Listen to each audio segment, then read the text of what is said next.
Hello friends, welcome back to my YouTube channel artist Shubham Baba. Friends, आप सभी कैसे हो? आई होप कि आप सभी काफ़ी अच्छे होंगे। आज मैं वाटर कलर सीनरी पेंटिंग करने वाली हूँ। आप सभी न्यू बिगनर्स के लिए ये काफ़ी हेल्पफुल होगी। मैं यहाँ पे एक स्क्वायर ड्रॉ की हूँ। स्क्वायर ड्रॉ करने के बाद मिडिल से थोड़े से नीचे आके एक लाइन ड्रॉ किया है। इस लाइन के बाद मैं यहाँ पे लैंड ड्रॉ की हूँ सीनरी के लिए।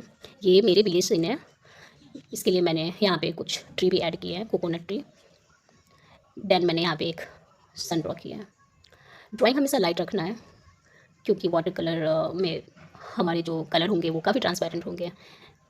सो फ्रेंड्स, आप सभी हमारी वीडियो को एंड तक जरूर देखें, वीडियो के साथ बने रहें।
वीडियो